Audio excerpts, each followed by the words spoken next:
muatan tentang Buya Hamka itu luas sekali. Tidak hanya mencakup satu daerah, tapi juga tidak hanya satu pulau, tapi juga satu bangsa, satu negara, bahkan satu komunitas global. Nah, itu penting sekali untuk kita ingat pertama-tama. Nah, kemudian kita melihat tentang bagaimana Buya Hamka sendiri dengan pendidikannya, yang dari tadi kita harus ingat bahwa beliau tidak lulus sekolah, tapi pada akhirnya menunjukkan bahwa produktivitas kepengarangan, kepenulisan, pemikirannya mungkin bisa dikatakan jauh lebih banyak daripada sebagian orang yang bersekolah sampai selesai. Dan ini menarik sekali karena Buya Hamka itu hidup di masa ketika institusi pendidikan formal itu sangat diagung-agungkan. Nah, karena beliau pernah di masa kolonial Belanda, dan di masa kolonial itu kan memang sekolah-sekolah dari buatan Belanda dan pendidikan Barat itu kan penting sekali ya pada masa itu, sehingga banyak kalangan pribumi yang bergabung di situ. Dan karena ngerasa dengan cara seperti itu mereka bisa menjadi modern, bisa menjadi maju. Nah, tapi Buya Hamka mengambil jalan yang berbeda, tapi toh tidak kalah majunya dibandingkan dengan rekan-rekan sezamannya yang pernah bersekolah di institusi pendidikan formal. Nah, ada beberapa hal yang saya lihat penting dalam bagaimana cara metode pendidikan Buya Hamka ini sehingga beliau bisa menjadi sosok yang sangat produktif dalam dunia kepengarangan dan dunia filsuf, sejarah, dan sebagainya yang banyak dilekatkan kepada dirinya. Nah, yang pertama itu kita harus ingat ya, bahwa yang menarik dari Buya Hamka sejak kecil itu adalah rasa ingin tahunya yang tinggi. Nah, jadi kuriositasnya ini sudah tampak sejak awal, sejak bagaimana Buya Hamka itu senang bertanya pada keluarganya, pada leluhurnya. Nah, terutama dari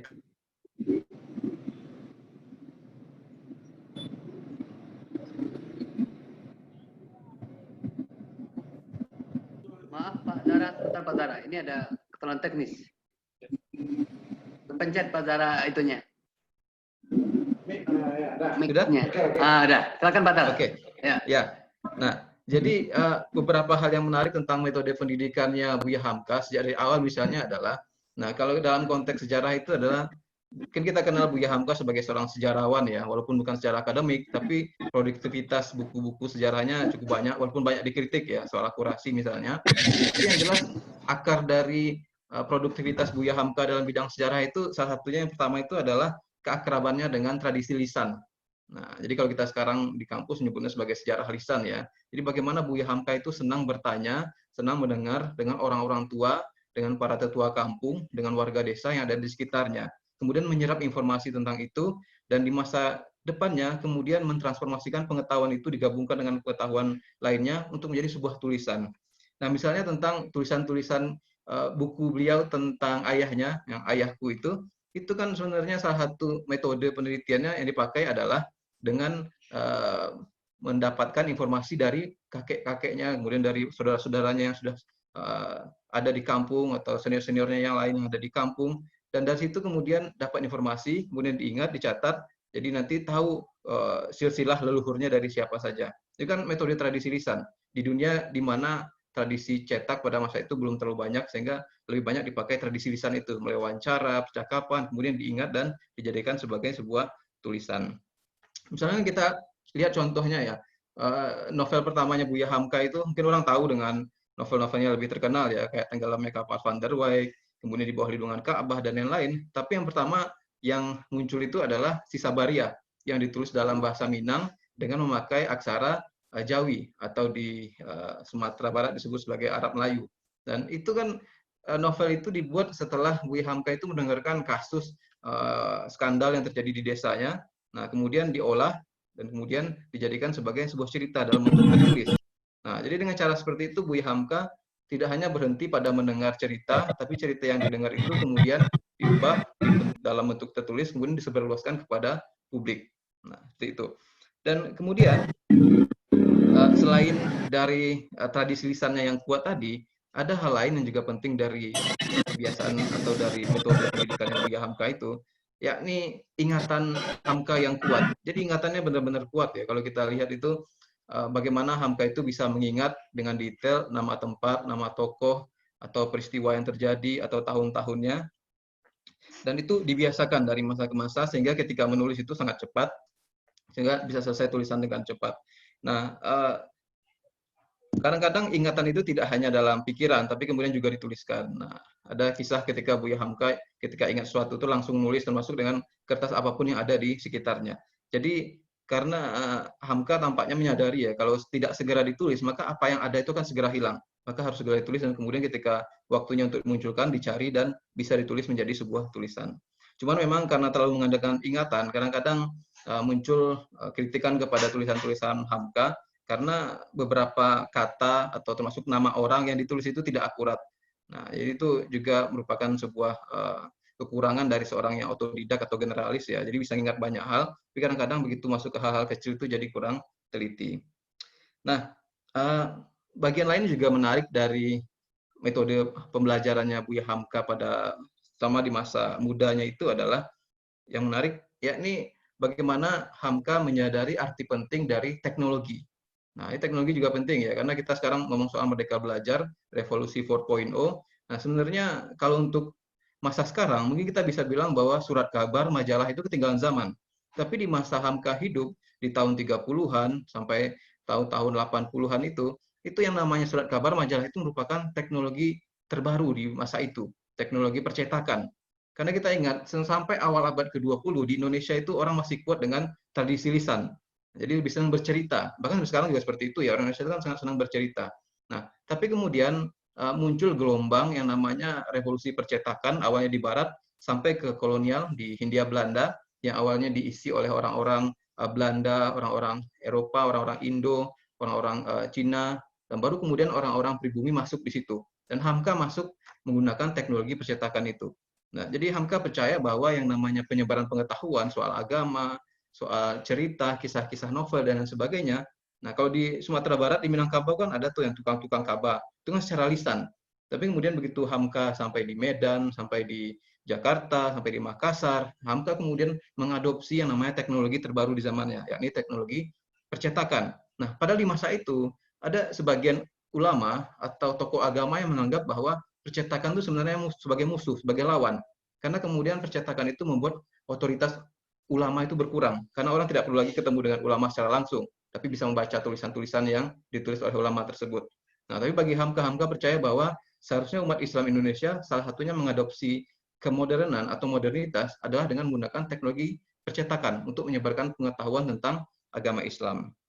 Nah, belakangan teknologi lain juga dipakai Hamka, misalkan teknologi selain percetakan ya, juga teknologi pos ya. Jadi kan majalah-majalah Hamka itu pedoman masyarakat, panji masyarakat, kemudian Gema Islam dan lain itu kan disebarkan dengan ke berbagai tempat di Indonesia dengan pos. Pos itu juga kemudian ada teknologi lainnya, transportasi dan lain sebagainya. Nah, dan belakangan kita ingat mungkin yang senior-senior yang paham atau mengalami bagaimana Buya Hamka juga ceramahnya disampaikan melalui RRI, radio. Nah, radio itu kan juga teknologi di masanya yang juga menyampaikan gagasan seseorang di satu tempat ke tempat-tempat yang jauh tanpa dibatasi oleh lingkup geografis tertentu. Nah, jadi Hamka sangat cakap dengan teknologi. Itu arti pentingnya. Jadi tidak hanya penting pengetahuan, tapi bagaimana penyebarluasan pengetahuan itu ke tempat-tempat yang jauh dengan menggunakan teknologi. Nah, bagian selanjutnya dari cara pendidikan Buya Hamka itu adalah yang saya lihat, Buya Hamka itu menekankan pentingnya kota. Nah, karena sampai awal abad ke-20 kan urbanisasi belum terlalu banyak di Indonesia di masa kolonial ya. Hanya sedikit orang yang pergi pindah dari desa ke kota, terutama untuk pekerjaan atau pendidikan. Tapi kemudian Hamka termasuk orang yang lebih banyak menghabiskan usianya di kota dibandingkan dengan di desa di mana ia lahir. Dan ini penting sekali, karena Hamka melihat bahwa masa depan Indonesia, masa depan Islam di Indonesia, itu ada di kota, bukan di desa.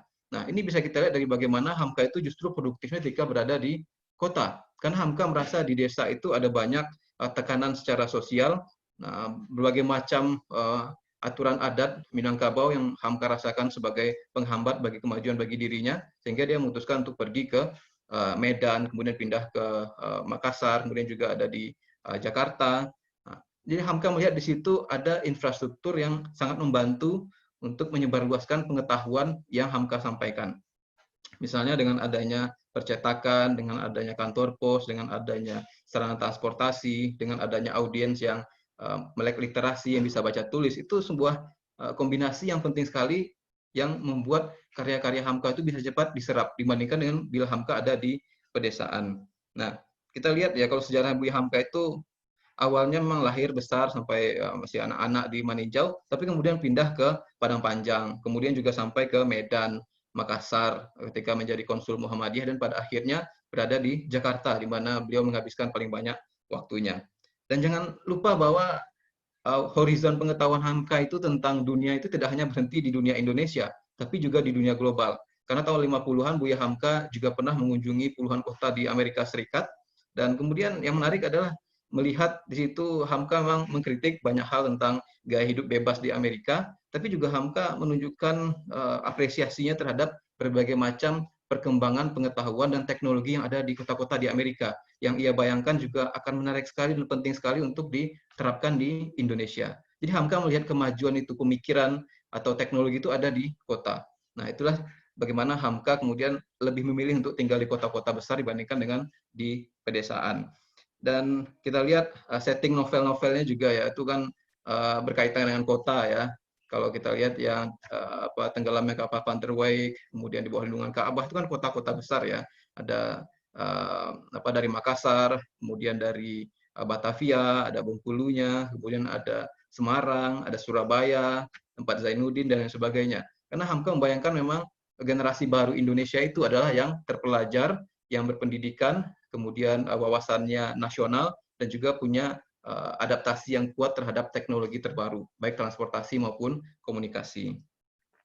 Nah, yang tidak kalah menariknya lah, selain soal teknologi tadi, bagaimana Hamka itu membayangkan ya bahwa dalam tulisan-tulisannya Hamka tidak hanya merasa bahwa ia hanya menulis untuk menyampaikan unek-uneknya tentang satu peristiwa atau satu fenomena ya, tapi punya visi besar, yakni tentang keindonesiaan. Nah, itu juga penting ya, karena kalau kita lihat berbagai macam kajian tentang Hamka itu lebih banyak membahas tentang konten novelnya atau pemikiran keislamannya. Nah, baru belakangan ada beberapa yang sudah mengkaji tentang pemikiran keindonesiaan dari Buya Hamka. Nah, kita lihat beberapa contoh novel-novelnya itu kan sangat Indonesia sekali ya, menggambarkan konflik-konflik antara bagaimana yang terjadi ketika orang-orang dari suku bangsa yang berbeda, walaupun mereka seagama, tapi kemudian terjadi gesekan-gesekan antar keluarga di situ. Ya, antara yang keturunan Minang Makassar dengan keturunan Minangkabau asli, atau yang kemudian antara keturunan Jawa dan keturunan Minang dalam yang novelnya Merantau ke Delhi. Nah, itu kan Hamka membayangkan tentang suatu hibriditas budaya Indonesia. Dan di sana ada cerita besar yang sedang Hamka bayangkan bahwa Indonesia di masa depan itu adalah Indonesia yang seperti itu, yang setiap budaya itu bertemu, berkomunikasi, berinteraksi, dan kemudian menghasilkan satu kebudayaan yang berpikir maju ke depan. Dan itu menunjukkan bahwa dalam pembelajarannya Hamka itu punya visi yang tidak hanya terbatas pada dirinya atau pada pembacanya saja, tapi punya gagasan yang sifatnya kebangsaan, nasional. Termasuk juga dengan penggunaan bahasa Melayu yang banyak dipakai oleh Hamka itu. Dan ketika orang membaca itu mungkin bagi mereka yang tidak familiar dengan kosakata Minang atau kosakata Melayu itu terasa sangat mendayu-dayu dan sangat indah. Padahal itu sebenarnya kan kalau kita lihat itu bagi orang Minang kosakatanya kan biasa sekali sebenarnya. Nah, cuman kalau dilihat itu menunjukkan bahwa Hamka itu punya gagasan untuk menyebarluaskan ide-idenya dengan penggunaan bahasa. Dan Hamka termasuk yang mempopulerkan narasi-narasi tentang Islam dengan menggunakan bahasa Melayu atau bahasa Indonesia di masa yang kemudian. Nah, selain itu, selain konteks Indonesia, nah cara berpikir Hamka yang lain adalah memiliki wawasan global. Nah, ini bisa kita lihat ya. Jadi orang yang lahir kemudian sampai masa kecil di Maninjau, ternyata kemudian mendapatkan apresiasi jauh di luar desanya. Sampai ke Mesir tadi disampaikan ya. Kemudian juga sampai ke Malaysia misalnya. Dan belum lagi di dunia Islam lainnya. Ada pengakuan terhadap Buya Hamka, orang yang lahir di satu desa yang jauh dari kota. Nah, ini menunjukkan bahwa Hamka tuh punya keinginan untuk mengenal dunia yang lebih luas daripada keluarganya, daripada desanya. Dan dari awal sudah kita lihat Hamka pernah naik haji dulu katanya ke mana, pernah naik haji diam-diam tahun 1927 itu, kemudian ingin bertualang untuk melihat dunia yang lebih luas. Karena tidak bagi Hamka desanya terlalu kecil, mungkin Sumatera Barat terlalu kecil sehingga merasa perlu jauh, bahkan melintasi batas-batas kolonial pada masa itu, melintasi Hindia Belanda sampai ke Mekah. Dan kemudian melihat banyak hal yang menarik di situ dan menjadikan informasi yang atau pengalaman yang dialami di sana sebagai bahan untuk melakukan membuat tulisan-tulisan yang dihasilkannya kemudian.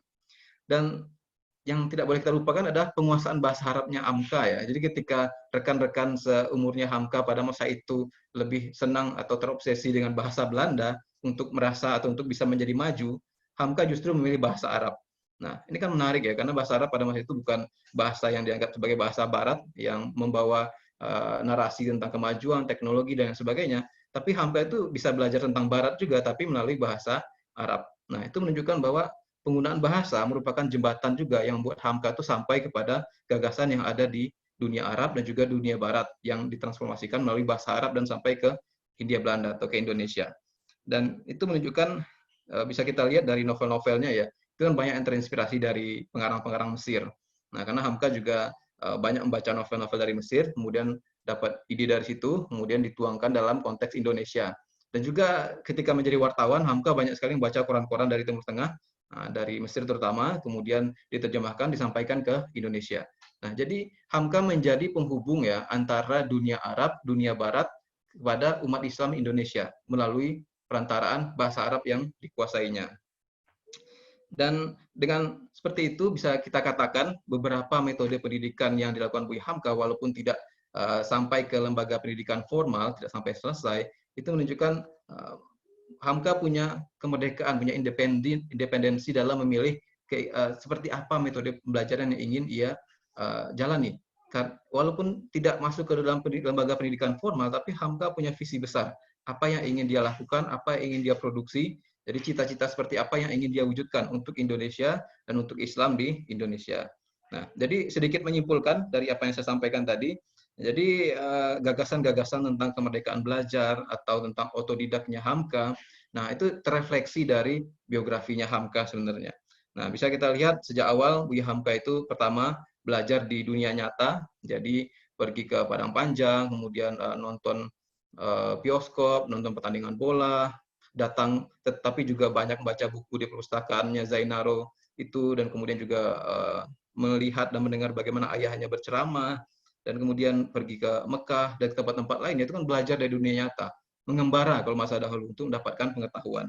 Dan yang kedua, Hamka punya kekuatan untuk yang kalau kita sekarang bilang mungkin multidisipliner ya, atau kombinasi antar ilmu. Makanya Hamka memang tidak dikenal sebagai satu ahli saja, tapi juga filsafat kuat, kemudian juga dalam bidang sejarah juga produktif, kemudian di bidang agama juga banyak berikan ceramah-ceramah. Itu kan kombinasi antara ilmu agama, pengetahuan sejarah, sosiologi, dan lain sebagainya. Walaupun tentu tidak sampai ke spesialis seperti orang di perguruan tinggi, tapi akar kombinasi keilmuan itu sudah dilandaskan atau sudah dibuat oleh Buya Hamka sejak masa dahulu. Dan kemudian juga Hamka, kalau kita lihat ya, kalau istilah sekarang mungkin disebut link and match ya. Jadi antara lembaga pendidikan tinggi itu menghasilkan apa nanti bisa diserap oleh industri. Jadi sejak awal Hamka sudah banyak berpengalaman dengan berpetualang, mencari ilmu, pengetahuan, mendengarkan informasi dari mana-mana. Kemudian juga ketika sudah selesai itu atau dalam prosesnya, kemudian mengaplikasikannya dengan masuk ke dunia industri. Dan industri pada masa itu yang sedang booming adalah industri percetakan. Makanya Hamka itu menerbitkan banyak sekali koran, majalah, sebagian bisa bertahan lama, sebagian harus ditutup. Nah, tapi di situ menjelaskan bahwa Hamka menyadari bahwa untuk salah satu industri yang penting pada masa itu adalah percetakan, di mana dibutuhkan pengarang-pengarang yang produktif, di mana mulai muncul pasar-pasar, jadi kalangan menengah Indonesia yang mulai bisa baca tulis, dan itu harus diisi. Dan situlah masuknya bagaimana Hamka itu walaupun tidak lulus pendidikan dasar, tapi tetap bisa diterima dalam dunia industri. Dan kemudian Hamka juga punya pengabdian pada masyarakat, kita lihat ya, dengan bergabung di organisasi Muhammadiyah, dan kemudian pergi ke Makassar, mengembangkan Muhammadiyah di Sumatera Barat juga bersama ayahnya, dan di tempat-tempat lainnya, menunjukkan juga di Medan pada waktu itu ya, menjelang kedatangan Jepang itu. Nah, itu menunjukkan bahwa Hamka merasa bahwa ia tidak hanya perlu untuk menulis, menuangkan gagasan, tapi juga terlibat di dalam berbagai agenda-agenda organisasi masyarakatan, dalam hal ini Muhammadiyah. Nah, yang terakhir adalah yang penting bagaimana Hamka merasa bahwa Islam Indonesia itu juga merupakan bagian dari Islam internasional. Dunia Melayu juga bagian dari dunia internasional. Dan dari situlah Hamka kemudian mendapatkan apresiasi dari dunia internasional, dari dunia Melayu tentang kiprahnya di Indonesia. Karena memang Hamka yang termasuk ulama atau pemikir yang paling banyak mempopulerkan Islam di Indonesia di masa ketika Indonesia sedang membangun, terutama di era pasca kolonial. Nah, dengan cara seperti itu saya lihat Hamka sangat berakar di budaya Minangkabaunya, tapi juga punya mendapatkan inspirasi yang banyak dari kota-kota yang di mana ia pernah hidup, dan tidak lupa juga punya kontribusi terhadap pemikiran terhadap kebangsaan Indonesia, terhadap masyarakat Indonesia, dan yang tidak kalah pentingnya adalah Hamka menjadi jembatan antara Indonesia, dunia Melayu dengan dunia internasional, termasuk juga dunia Islam dan dunia Arab. Oke, saya kira itu paparan yang bisa saya sampaikan. Nanti kita bisa diskusi lebih lanjut. Terima kasih. Mohon maaf kalau ada kekurangan. Wassalamualaikum warahmatullahi wabarakatuh. Waalaikumsalam warahmatullahi wabarakatuh. Terima kasih Pak Yuanda Zara PhD yang sangat menarik sekali paparannya tentang keberhasilan pendidikan merdeka atau autodidak yang telah dijalankan oleh BMK. Selanjutnya kita dengar pembicara yang kedua Pak Profesor Samsunizar yang pernah menulis buku pendidikan Buya Hamka dan meneliti di dalam disertasinya juga. Kepada Profesor Samsunizar MA dipersilakan dengan segala hormat.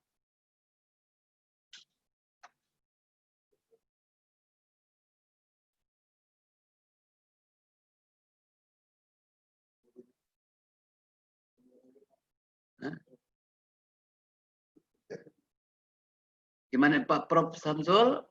Karena kebetulan di Bengkalis, apakah terganggu dengan sinyal?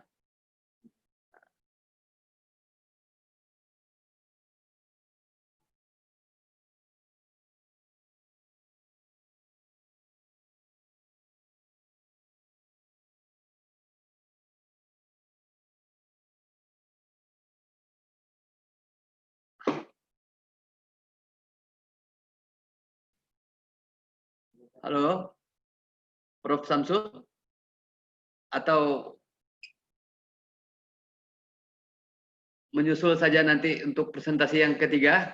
Kita lanjutkan dulu, mungkin ada kesalahan teknis, sinyal. Oke, Bapak Ibu peserta webinar yang saya hormati, kebetulan Prof Samsul Nizar ada kesalahan teknis signal sepertinya. Untuk itu kita lanjutkan presentasi yang kedua oleh Pak Profesor Fasli Jalal, PhD. Kepada Pak Profesor, dipersilakan dengan segala hormat. Belum speakernya Prof.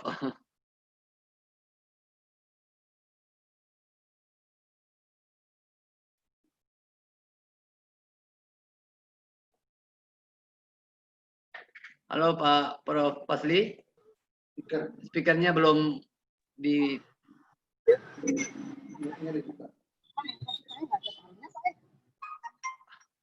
Baik, Assalamualaikum warahmatullahi wabarakatuh. Waalaikumsalam. Yang terhormat Pak Johan dan Pak Dr. Yamin, Wakil Rektor 4 kita, kemudian Prof. Samsul Nizar dan Bapak Yuanda Zara PhD yang baru saja memberikan pencerahan. Bapak-bapak, ibu-ibu, hadirin dan hadirat yang saya muliakan. Alhamdulillahilladzi hadana li hadza wa ma kunna linahtadiya laula an hadanallah. Asyhadu an la ilaha illallah wahdahu la syarikalah wa asyhadu anna Muhammadan abduhu wa rasuluh la nabiyya ba'da. Bapak-bapak dan ibu yang saya hormati, saya sebetulnya punya kontak-kontak pribadi dengan Buya Hamka, tapi tidak terlalu langsung karena orang tua saya dulu mengajar di Medan, pasangan guru muda baru menikah, pergi ke Medan. Kemudian Buya Hamka pulang dari Makassar, selesai di sana oleh Raja Goa waktu itu diminta dicarikan ada guru yang bisa mengajar di sekolah Islahuddin Jongaya namanya di Goa dan di rumah raja. Jadi istri saya ibu saya mengajar di rumah raja untuk pendidikan perempuan, ayah saya menjadi kepala sekolah di Islahuddin Jongaya itu adalah karena rekomendasi dan seleksi yang dilakukan oleh Konsul Muhammadiyah Medan yang waktu itu adalah Buya Hamka.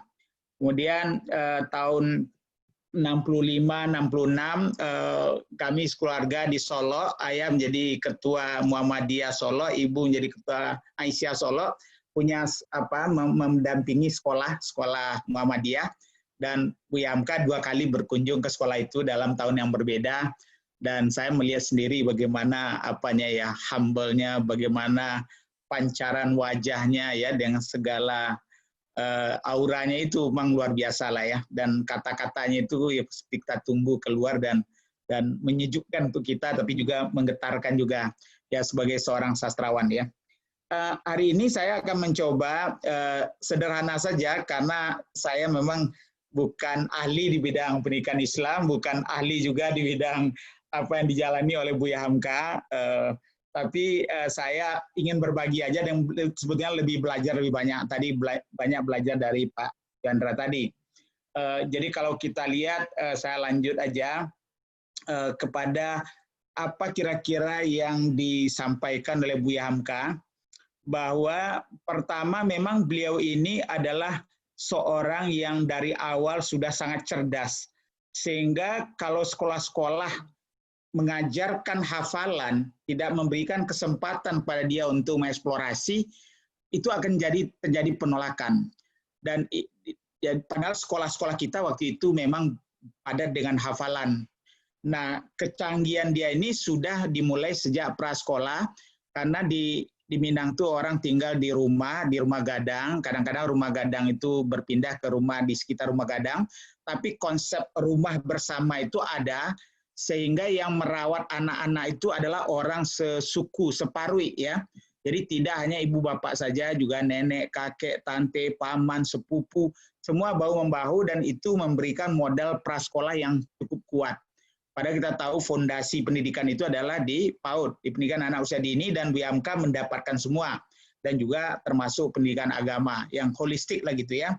Nah kemudian memang belajar di formal ini beliau agak tertati-tati dan malah merasa tidak nyaman dan penolakan, karena saya kira karena potensi dia luar biasa tidak terlihat oleh orang-orang yang mengcapture-nya, dan kemudian tetap memaksakan pola pembelajaran yang tradisional kepada seorang anak yang jenius, yang mau mengeksplorasi, lari dengan cepat. Dan dia akhirnya untung ada Zainuddin Labai, yang salah satu guru yang dia lihat selalu memberikan perspektif. Dan Zainuddin Labai ini adalah pendiri Tawalib ya, dan adiknya adalah pendiri Dinia Putri. Jadi ini adalah dua tokoh pendidikan di Sumatera Barat yang juga memberi warna ke tingkat nasional. Jadi transformasi knowledge dan transformasi dari nilai-nilai, dan dalam hal ini akhlak itu dia lihat benar bagaimana Engku Zainuddin menunjukkan. Dan karena itulah dia mulai tertarik mengikuti pola pikir Engku Zainuddin, dan beruntung dia, Engku Zainuddin ini punya teman juga namanya Engku Datuk Sinaro, dan mereka punya sebuah pustaka. Nah, disinilah Buya Hamka menimba. Daripada dia sekolah, dia sering tidak belajar di sekolah, tapi dia dalami berjam-jam, berhari-hari, dan dia berkenalan dengan lautan ilmu yang waktu itu sangat jauh dari wawasan orang-orang setempat.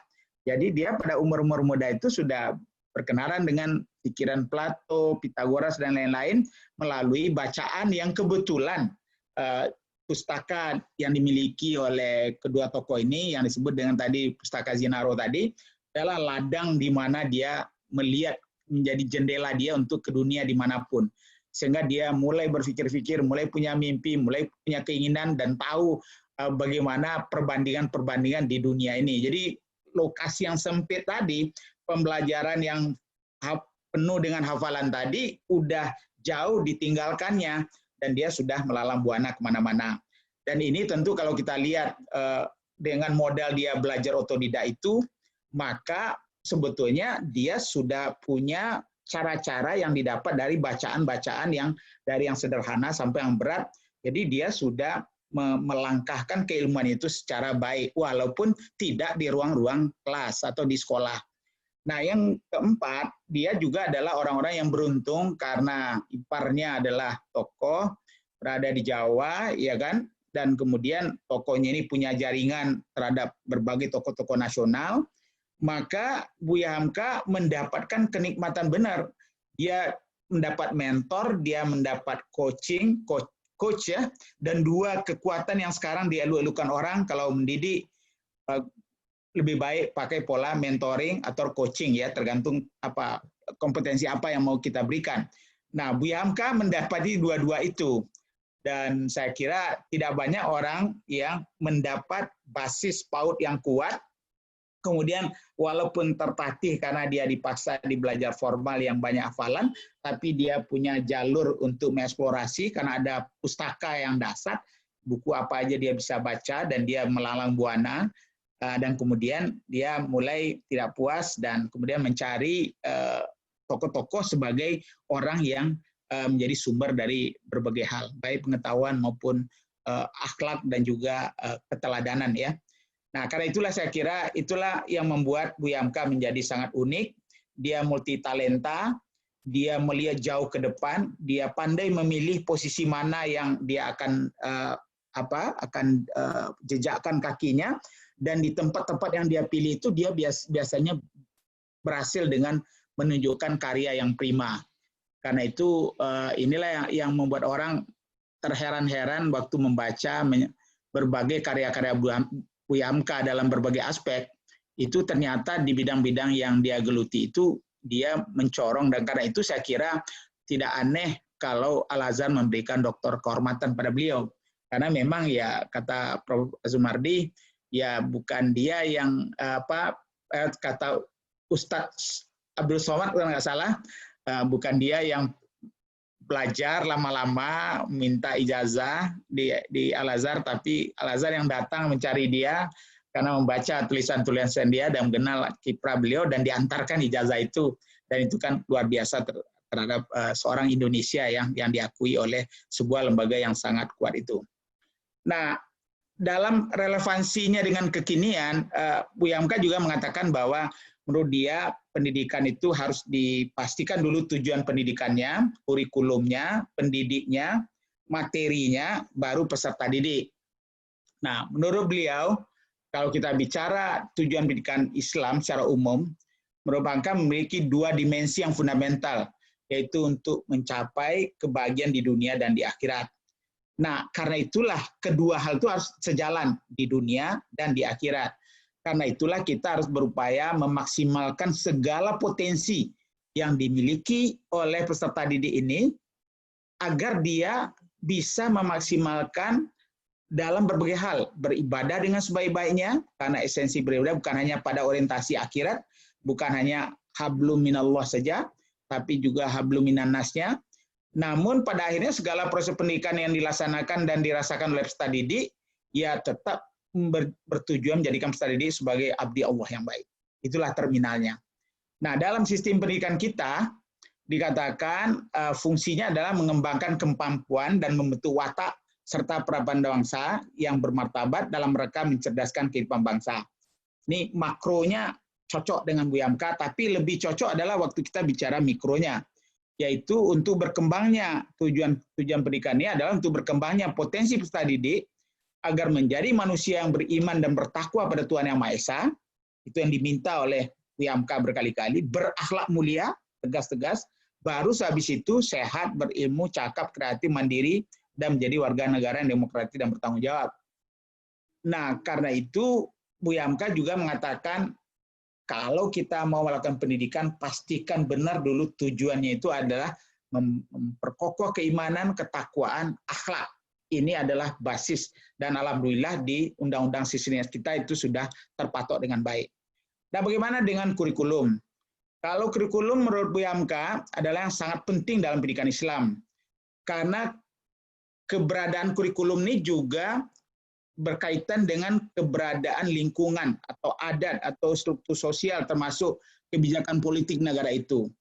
Karena itu hal-hal yang di sekitar kita membuat kurikulum itu cukup memberikan pengaruh pada proses perkembangan pendidikan dan akhirnya pada proses perkembangan kepribadian peserta didik. Oleh sebab itu, seluruh sistem sosial di mana peserta didik itu berada harus bersifat kondusif dan proporsional untuk menopang perkembangan pergerakan fitrah atau identitas keberagaman yang dimiliki setiap anak didik. Bayangkan filosofi pendidikan beliau dalam konteks seperti apa peran kurikulum.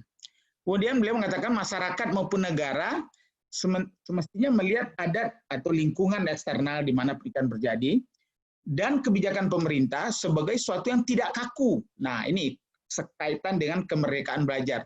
Tidak kaku, tidak terlalu sentralistik, memberikan ruang gerak karena kita berada dalam koridor di mana orang-orang yang mengelolanya adalah orang profesional, tapi setiap anak juga punya bakat, minat, dan potensi yang berbeda-beda. Karena itu kita harus menghargai setiap pendapat sebagai sebuah entitas yang beragam. Sikap yang demikian akan menumbuhkan dinamika berpikir kritis. Nah, ini ciri-ciri dari Bu Hamka benar, tapi menghargai kemerdekaan yang dimiliki setiap orang tanpa menyinggung kemerdekaan orang lainnya. Jadi kita boleh mereka, tapi jangan kemerdekaan kita masuk membuat orang tidak merdeka lagi. Nah, karena itu juga menurut Bu Hamka, kurikulum jadi penting, dan dalam konteks bernegara sekarang, pemerintah sedang mencoba menawarkan bagaimana agar kurikulum itu memungkinkan bahwa belajar itu joyful, belajar itu menyenangkan. Yang dulu di awal-awal belajar di Sumatera Tawalib itu atau Surah Jambatan Besi itu Bu Hamka kurang mendapatkan joyful learning, karena itu dia berpindah ke otodidaknya itu, mengeksplorasi. Untung ada sekolah hebatnya yaitu pustaka itu, dan ada tokoh Zainuddin Labai. Kemudian konten jangan terlalu banyak, sederhanakan agar ada ruang eksplorasi dan biarkan siswa yang membuat ilmunya itu co-creation.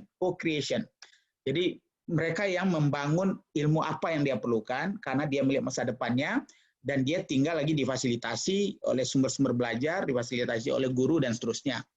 Nah, kemudian bisakah kita tidak kaku, jangan selalu rigid terhadap kurikulum, jangan pula terlalu mudah merubah-rubah, tapi selalu ada pembaruan secara berkala, karena lingkungan itu berubah dengan cepat. Karena itu kurikulum kita harus hendaknya menjamin bahwa hasil daripada pelaksanaan kurikulum dalam konteks hasil belajar menjamin tadi ada akhlak mulia, ada kemandirian, ada kreativitas, ada sifat kritis, gotong royong, dan juga menghargai kebinekaan global dan tentu kebinekaan dalam negara kita sendiri. Karena itu harus siapkan siswa-siswa kita ini menjadi pembelajar sepanjang hayat yang bukan hanya learning how to know, tapi learning how to learn. Jadi dia belajar untuk tahu cara belajar supaya dia tetap belajar sepanjang hidup. Nah, dalam konteks itulah saat ini sedang diwacanakan, dan saya kira peluang untuk perbaikan di masing-masing sekolah dimungkinkan oleh kebijakan baru ini, di mana sekolah lebih mudah menyusun kurikulum mereka sendiri, guru lebih mudah diberi kemerdekaan agar dia yang menentukan berbagai keketatan yang dulu ditawarkan oleh kurikulum 2013 itu tidak perlu dipakai secara mati, tapi profesionalisme guru harus menjaga bahwa tujuan pembelajaran agar anak bertumbuh, berkembang, dan mendapatkan transformasi pengetahuan dan nilai itu tetap diberikan gitu ya. Dan tentu untuk itu fleksibilitas sumber belajar tidak perlu kaku dengan buku-buku yang banyak yang selalu disediakan pemerintah, tapi bisa saja guru bersama orang tua dan anak-anak mencari sumber-sumber belajar bersama. Sebagian mungkin tidak perlu dibeli, sebagian dibeli, tapi yang penting itu kontekstual dengan kebutuhan mereka.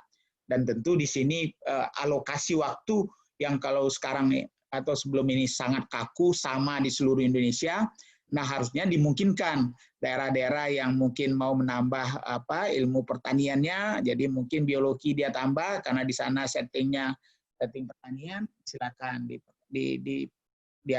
kelautan, di nelayan, kemudian kalau berhubungan dengan pariwisata. Jadi harus ada fleksibilitas juga dalam alokasi waktu pelajaran. Nah, Bu Hamka dia belajarnya sangat bebas. Dia mau belajar apa, dia sendiri yang memutuskan, dia sendiri yang mencari sumbernya, dia sendiri mencari tokohnya, menentukan jadwal kapan dia akan bertanya dan seterusnya.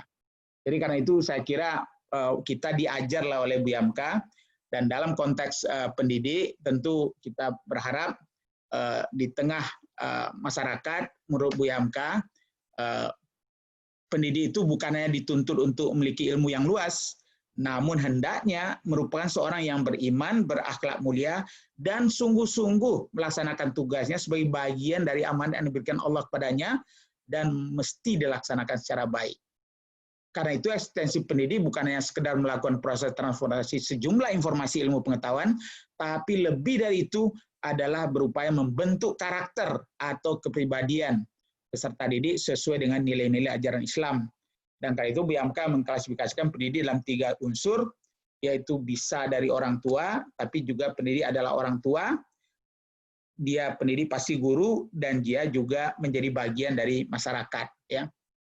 Nah, oleh Ki Hajar yang hampir bersamaan dengan Buya Hamka ya, tahun 2000-an itu sudah dibuat jalinan kemitraan Trimitra yang saat ini dipakai kembali bagaimana agar keluarga, sekolah, dan masyarakat itu selalu bersinergi agar pembelajaran itu betul-betul lebih kaya, lebih menyenangkan, kontekstual, berbasis pada sosial budaya lokal ya. Nah, bagaimana cara kita agar guru-guru ini bisa lebih baik? Sekarang penghasilan guru sudah lumayan, tapi kita tahu bahwa masih banyak guru-guru honor ya yang masih terseok-seok, baik di tingkat pendidikan anak usia dini maupun di sekolah-sekolah yang kurang guru di negeri maupun swasta, tapi karena tidak mampu bayar, dibayar seadanya saja. Kemarin kita membaca sebuah survei dari 10.000 yang disurvei, itu guru PAUD itu gajinya 50% bergaji paling tinggi 500.000 sebelum COVID. Begitu datang COVID, separuh tidak lagi dibayar, separuh lagi dibayar tapi tidak penuh. Karena orang tua tidak lagi membayar uang sekolah ya, karena dampak COVID ini. Nah, untuk itulah bagaimana kita tetap memperhatikan pendidikan calon guru, memperhatikan mahasiswa calon yang akan jadi guru, dan kemudian proses pendidikannya, baik akademiknya maupun pendidikan profesinya, karena ini program profesi guru ini menjadi bagian penting yang akan menjadi pertarungan ke depan, dan UHAMKA saya kira sudah mendapat kepercayaan untuk PPG, mari kita perhatikan terus, supaya kesempatan melahirkan guru profesional sekarang ini adalah terbesar dengan suksesnya kita di akademik dan canggihnya kita melakukan pendidikan profesi guru nanti. Nah, kemudian tentu ini berhubungan dengan kesejahteraan dan kinerja harus diberikan penghargaan ya. Jadi karena itu berbagai insentif, tidak hanya gaji dan tunjangan profesi saja, tapi kalau ada kinerja-kinerjanya harus diakui. Nah, karena itu Bapak dan Ibu, karena guru-guru ini perlu manajemen itu perlu dikelola oleh seorang yang cakap jadi manajer. Memang masih banyak keluhan kepala sekolah itu kadang-kadang terpengaruh oleh pergantian kepala daerah karena proses politik. Jadi mereka tidak nyaman dan tidak diberikan kebebasan untuk menjadi profesional, menjadi kepala sekolah yang memang dilihat kinerjanya aja, tapi kedekatan-kedekatan, dukungan-dukungan mempengaruhi. Nah, karena itu kita bertekad, mudah-mudahan bangsa ini bertekad bagaimana mengembalikanlah bahwa seorang kepala sekolah itu hendaknya memang profesional, jangan hanya karena kedekatan jadi tim sukses dan seterusnya. Nah, kalau dalam orientasi materi ya tentu oleh Bu Hamka beliau mengatakan bahwa ya ada 5 ini, ilmu-ilmu agama, ilmu-ilmu umum, ilmu kemasyarakatan, keterampilan praktis itu bagi beliau penting sekali dan itu tergambar juga di sekolah-sekolah Al-Azhar, dan kemudian ilmu kesenian. Nah, karena dia seorang sastrawan dan juga seniman sebetulnya. Jadi kita tahu bahwa memang kompleksitas daripada yang dihadapi oleh anak didik kita karena perubahan masyarakat ya, dari yang primitif menjadi sebuah society yang pinter ya, yang smart society, gaya hidup yang dulu sangat sederhana ya dengan pertanian, sekarang hubungan terkoneksi dengan mana saja, masalah waktu menjadi blur, jarak menjadi tidak berarti karena hubungan-hubungan kita menjadi virtual gitu. Dan juga perubahan-perubahan generasi yang memang ada periode-periode dengan karakteristik tertentu. Nah, kita tahu bahwa kalau kita bicara karakter, jangan lupa bahwa ada karakter kinerja dan karakter moral. Ini Dr. Anies Baswedan yang perkenalkan dulu, supaya kita tidak melihat hanya bertumbuh seakan-akan jujur, integritas, baik, hormat, adil, peduli. Itu penting, tapi jangan lupa etos kerja, tanggung jawab, tekun, kerja keras, selalu bisa mengatasi hambatan, tidak menyerah, kerjasama. Dan ini nilai keseluruhan ini antara karakter kinerja dengan karakter moral harus kita samakan. Kita tahu sekarang dalam konteks karakter ini makin banyak tantangan dari anak-anak kita, baik karena orang tua yang makin sibuk, norma sosial dan agama, narkotika dan segala macamnya, dan membuat mereka menjadi malas belajar, menjadi hedonis, kadang-kadang terlibat pornografi, kadang-kadang agresif, impulsif ya. Dan ini menjadi tantangan dalam pendidikan, termasuk juga betapa miras ya berbagai sampai kepada dampaknya kepada kita bernegara. Padahal dalam diskursus keagamaan kita dikatakan oleh seorang penyair Arab Saudi, sesungguhnya kejayaan suatu umat atau bangsa itu terletak pada akhlak atau karakternya. Jika itu telah runtuh, maka runtuh pula lah bangsa itu. Nah, dalam beberapa hal kita sederhana saja sebetulnya menerjemahkan karakter itu. Mari kita pakai sikap-sikap yang perlu sebagai tanda kita berserah diri pada Allah, tapi juga kita harus kembali selalu sabar dan bersyukur, berbuat baik. Dan ini sebenarnya sudah lama sebelum Thomas Lickona yang baru disebut-sebut 30 tahun ini sebagai ahli pendidikan karakter. Jadi nilai-nilai yang kita harus ambil dan nilai-nilai yang harus kita jauhkan. Nah, kalau ini aja kita pakai, berarti sudah cukup bagus. Dan menurut Ki Hajar, ini berjalan dari dari pola pendidikan bawah sampai ke atas. Makin kokoh kita melakukan pendidikan anak usia dini, membangun karakter di sana, makin kuat fondasinya. Tapi kalau terlambat kita di sana, maka pengaruhnya nanti karakter itu tidak akan kokoh dan mudah sekali terpengaruh oleh lingkungan di mana mereka berada. Karena itu mari kita bangun komunitas yang bahu-membahu, ya tadi tri pusat itu, tapi juga institusi yang lain, keagamaan, media, dan seterusnya, karena tidak mungkin karakter itu hanya diselesaikan oleh sekolah saja atau keluarga saja. Dan kita tahu beberapa pendekatan, baik olah pikirnya, intelektualitas, tapi juga spiritualitas, dan kemudian kemampuan berhubungan secara sosial dan olah rasa, dan juga bagaimana kekuatan fisik. Dan ini memerlukan kerjasama mulai dari ruang sekolah, mulai dari sekolah di ruang kelas, sekolah sendiri, co-kurikuler, ekstrakurikuler, sampai kepada di masyarakat.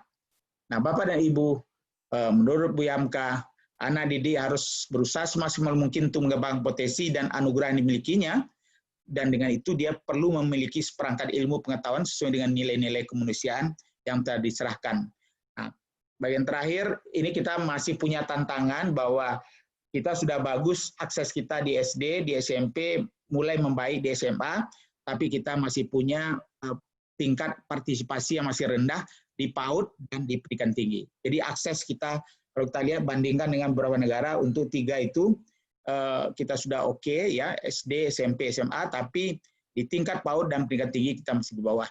Padahal kita tahu bahwa faktor sukses itu lebih ditunjukkan bukan oleh IQ, bukan oleh sekolah favorit, bukan oleh nilai, tapi oleh bagaimana tadi karakter tadi yang menjadi dasar. Nah, karena itulah sekolah-sekolah yang dibina oleh Bu Yamka selalu menggambarkan bahwa ini yang diajarkan jauh sebelum Harvard Business School dan lain-lain mengembangkan. Bapak dan Ibu, saya tidak akan berpanjang di sini, tapi kalau kita lihat sekarang pemerintah dengan mereka belajarnya mencoba ada 6 tujuannya, bagaimana beriman bertakwa itu tetap menjadi bagian penting, tapi dia harus mandiri, bernalar kritis, kreatif, tapi tetap menjadi orang yang mampu bergotong royong dan menyadari pluralitas. Dan karena itulah, mari kita ajarkan pengetahuan, dibiasakan, dilatih secara berulang, apalagi sesuai dengan umur, makin ke bawah, makin kuat dia, menjadi kebiasaan, menjadi karakter, dan akhirnya menjadi budaya. Karena itu perlu keteladanan dan perlu berbagai lingkungan yang mendukung. Nah, kita tahu bahwa di bagian kecanggihan berpikir anak-anak kita atau higher order thinking skill itu kita masih terbatas. Jadi skor kita itu masih di bawah dari negara-negara tetangga kita. Ya, kita tahu misalnya dengan yang dekat aja. Pada saat Singapura dan Vietnam, ya terutama Vietnam ini dia sudah berada dengan skor di atas 500. Kita masih tertatih dengan skor yang berada di bawah 405. Jadi saya kira kalau kecanggihan berpikir ini kita tidak tingkatkan, dan Bu Yamka menunjukkan karena dia membaca banyak, menerjemahkan bacaan itu ke dalam sebuah ide, dan mengarang sesuatu dari ide itu adalah tingkat kecanggihan yang tertinggi, yaitu dia melakukan evaluasi dan kreasi, membuat yang baru. Nah, anak-anak kita sekarang jongkok karena tadi ternyata banyak anak kita berada pada level hafalan dan hanya paham saja apa yang dihafal, tapi tidak mampu melakukan sintesa dan beberapa hal. Mudah-mudahan Bapak dan Ibu sebagai bagian terakhir, mari kita tetap meningkatkan kolaborasi karena pendidikan ini harus didukung oleh semua pihak, dan saya kira Muhammadiyah sudah menunjukkan dan Buya Hamka mengeksplorasi itu. Dan tentu tadi bagaimana 5 hal yang diminta Buya Hamka, perhatikan tujuannya itu sudah cocok, kurikulumnya bagaimana, kemudian proses belajar bagaimana, kemudian yang tidak kalah penting bagaimana agar tentu evaluasinya juga, dan bagaimana cakupan hasil belajar atau yang disebut dengan standar kelulusan atau standar kompetensi lulusan itu harus sesuai, menyeimbangkan antara iman, takwa, dan akhlak dengan ilmu pengetahuan teknologi seni, dan juga didukung oleh kemampuan dia berpikir kreatif dan inovatif. Jadi itu saja dari saya, Pak Johan. Terima kasih banyak. Saya pembelajar di sini, jadi mohon maaf kalau apa yang sampaikan itu sangat naif bagi Bapak dan Ibu yang sudah lama berkecimpung di pemikiran Buya Hamka. Sekian, billahi taufiq wal hidayah. Wassalamualaikum warahmatullahi wabarakatuh. Waalaikumsalam warahmatullahi wabarakatuh. Terima kasih banyak Prof. Fadzli Jalal yang telah memaparkan secara detail tentang pendidikan, pemikiran Buya Hamka, dan dikaitkan dengan pendidikan nasional dan pemikiran para tokoh pendidikan kita. Selanjutnya kita dengar pembicara terakhir, yaitu Pak Prof. Samsul Nizar yang sangat menguasai tentang pendidikan Islam karena pernah menulis buku pendidikan Islam Buya Hamka. Kepada Prof. Samsul Nizar, MA, dipersilakan dengan segala hormat.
Halo, Pak Samsul?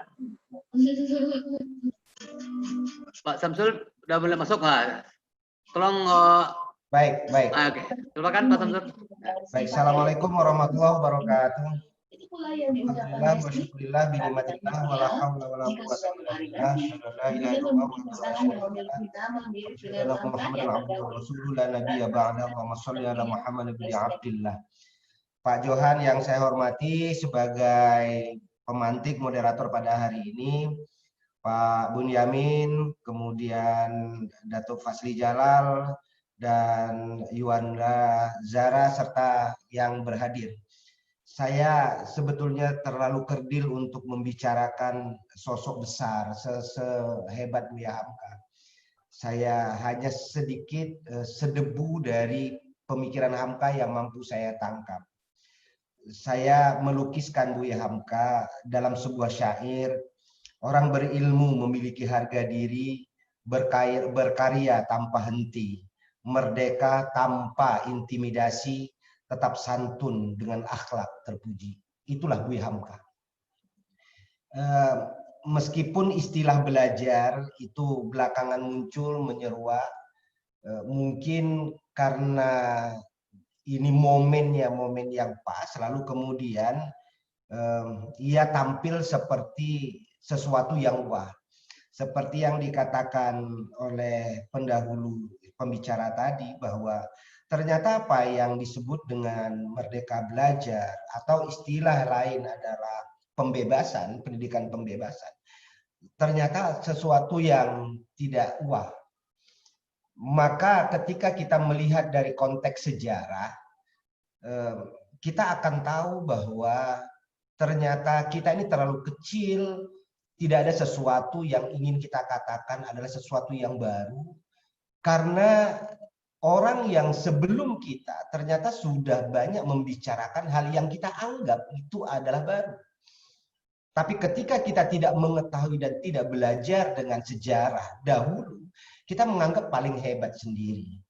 Maka belajar sejarah itu sebetulnya adalah sesuatu yang sangat penting untuk membuat diri kita semakin tawadu, bahwa kita ini sesungguhnya adalah hamba Allah yang fakir, dan kita hanya meneruskan apa yang telah dilakukan oleh orang-orang dahulu, hanya bahasa bungkusnya saja yang berbeda, tetapi sebenarnya substansi yang sama. Apalagi yang disebutkan oleh Menteri Mendikbud kita, apakah ini pro dan kontra dengan 4 langkah yang dilakukan, yang disebutkan tadi oleh Bang Johan, sesungguhnya tidak begitu melihat dan terlihat konsep merdeka belajar itu kayak apa. Dan ternyata apa yang dikatakan oleh Buya Hamka itu justru semakin terlihat jelas oleh kita ketimbang yang ditampilkan, yang dipopulerkan belakangan ini. Saya sebelumnya, izinkan saya agak sedikit mengkritisi dengan kedoifan saya, bahwa Buya Hamka itu sebenarnya tidak putus sekolah, tapi beliau tamat sekolah. Beliau belajar pernah di Dinia, pernah di Sumatera Tawalik, pernah di Parabek sampai kelas 7. Cuman dia tidak dapat ijazah. Jadi tidak putus sekolah. Hanya saja juga otodidak tadi, saya versi Hamka, awalnya saya mengatakan bahwa apakah Hamka ketika nulis disertasi itu tidak memahami dan tidak membaca buku karya Imam Al-Ghazali. Tidak mungkin Ihya Ulumuddin dia tidak baca. Karena di dalam buku Ihya Ulumuddin, orang yang belajar dengan guru maka dia akan terjerumus dengan buku itu tanpa dengan guru. Ternyata otodidaknya Hamka ini tidak seperti yang kita pahami bahwa dia belajar sendiri, bukan. Dia belajar membaca sebuah kitab, lalu setelah dia paham, dia belajar, dia pahami kitab tersebut, tapi kemudian dia cari guru yang berkaitan dengan ilmu yang dia baca. Contoh ketika dia belajar tafsir, Buya Hamka setelah belajar tafsir dia mencari sosok Ki Bagus Ki Bagus Hadikusumo yang di Jogja yang ahli tafsir. Pada awalnya dia tidak begitu setuju dengan tafsir yang dipakai oleh Ki Bagus Hadikusumo. Tetapi setelah pendekatan yang dilakukan Ki Bagus Hadikusumo, dia tertarik. Jadi Buya Hamka saya melihat begitu juga dengan dia juga belajar bahasa Inggris dengan Sultan Mangkuto, bukan bahasa Arab saja. Kemudian dia juga belajar tentang sosiologi antropologi, terutama dengan Sultan Mansur, kakak iparnya.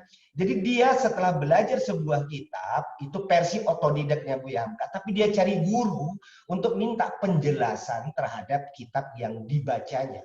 Inilah Buya Hamka. Jadi otodidaknya bukan belajar sendiri, karena dalam Ihya Ulumuddin ini orang kalau belajar sendiri tanpa guru, dia akan terjerumus dalam, maka gurunya itu adalah setan. Itu makanya Buya Hamka saya sangat hati-hati sekali saya melihat Buya Hamka. Ternyata Buya Hamka tidak otodidak seperti kita pahami. Itu yang pertama. Yang kedua, Buya Hamka mencoba untuk merdeka belajar itu bukan hanya pada tataran konsep, tetapi dalam tataran realita yang dia bangun. Nanti akan kita lihat begitu merdekanya dia. Jadi pertama adalah dia mengkritisi kondisi pendidikan pada masa itu di ranah Minang dan bahkan mungkin secara umum di Indonesia. Ketika anak disuruh orang tuanya, bangga orang tuanya kalau anak itu menjadi ustadz. Padahal anak itu belum tentu potensi dan keinginannya menjadi ustadz. Maka Buya Hamka mengkritisi ini. Makanya dia ada menggunakan 3 pilar merdeka belajar. Itu yang pertama adalah merdeka dalam aspek kemauan yang sesuai dengan ajaran agama dan budaya masyarakat yang dia inginkan. Cita-cita yang dia inginkan. Satu di antaranya itu yang dikritisi oleh Buya Hamka. Bahkan Buya Hamka untuk apa namanya keluar dari mainstream masyarakat pada waktu itu, mohon maaf dalam bahasanya yang sangat jujur dia katakan, dia selalu mengicuah, bahasa Minangnya, membohongi orang tuanya, padahal dia ingin melihat film layar tancap Edi Polo. Karena kemudian dia belajar membaca di buku di perpustakaan Zinaro yang dikatakan oleh Yuanda tadi, yang dia baca bukan hanya sekedar kitab tapi juga sastra-sastra. Padahal kalau seandainya tahu ayahnya mungkin marah ayahnya. Dan itu diakui oleh Buya Hamka. Jadi dia ingin merdeka, mau belajar apa saja. Ketika masyarakat pada waktu itu orang tuanya hanya maunya anaknya seperti ini. Jadi jangan mencoba orang tua untuk mengkondisikan keinginan orang tua terhadap anaknya. Ini Buya Hamka mengkritisi melalui kondisi itu. Yang kedua, menggunakan kreativitas akal sehat untuk mengembangkan potensi yang dimiliki. Biarkan anak berkreativitas. Jadi kalau seandainya kita lihat Buya Hamka dalam konteks yang yang aplikatif, dia ajak muridnya belajar di bawah sebuah pohon rindang. Yang dia ketahui di situ pelajarannya adalah tentang tauhid. Dan tapi anak kemudian memiliki sense belonging terhadap alam, kepedulian terhadap alam. Pertama dia katakan begini, siapa yang menciptakan pepohonan yang rindang ini di tengah panas terik matahari pada waktu itu. Lalu kemudian Allah kata siswa-siswa, kata murid-muridnya. Oke, lalu kalau seandainya Allah tidak menciptakan pepohonan ini, kita panas atau akan berteduh dari sinar matahari? Panas, Buya. Nah, kalau begitu, kalau seandainya kita sudah sadar bahwa yang menciptakan adalah Allah, dan pohon ini adalah pohon yang bisa membuat kita damai, terlindungi dari panas matahari, maka kita harus bersyukur kepada Allah. Dan kemudian yang kedua, kita harus mengayomi ciptaan Allah sehingga kemudian tidak melakukan penebangan pohon secara liar. Itu misinya Buya Hamka, itu melihat pada konteks tauhid tetapi tidak hilang sisi-sisi kemanusiaan sebagai khalifah di muka bumi. Dia bawa manusia ke alam. Meskipun seperti yang tadi saya sudah katakan, yang dikatakan oleh Bang Johan, bahwa di dunia pondok pesantren, kemudian di beberapa tokoh Muhammadiyah dan NU, itu merdeka belajar bukan sesuatu yang baru dan tidak sesuatu yang wah kalau seandainya kita lihat pada konteks hari ini. Kemudian yang selanjutnya adalah merdeka dari beban psikologis yang membuat anak terasa bahwa ada setumpuk nilai yang harus atau setumpuk pelajaran. Makanya salah satu di antaranya Buya Hamka berkata, dia mengkritisi bahwa tidak sekolah agama tidak yang menanamkan pendidikan agama gagal di dalam menanamkan pemahaman agama. Yang diandalkan hanyalah mempelajari agama dengan tugas menghafal sejumlah kaedah hafalan-hafalan agama. Ini kondisi yang dikritisi oleh Buya Hamka. Sementara anak belum tentu minatnya menghafal. Yang kedua belum tentu secara psikologis siap untuk materi yang dilakukan. Tapi Buya Hamka pada waktu itu sudah melakukan hal yang demikian. Dalam konteks ini Buya Hamka menganjurkan karena masalah pendidikan dan pengajaran itu harus berinteraksi, karena pengajaran adalah proses, pendidikan adalah isi, yang tujuannya adalah membentuk wataknya seseorang, maka pertama sekali guru yang harus pertama sekali menjadi tauladan. Jadi kalau seandainya yang menyebutkan teori lalu kemudian dia tidak mengamalkan teori, orang yang menerima teori tidak akan mau menerima. Ini bohong semua.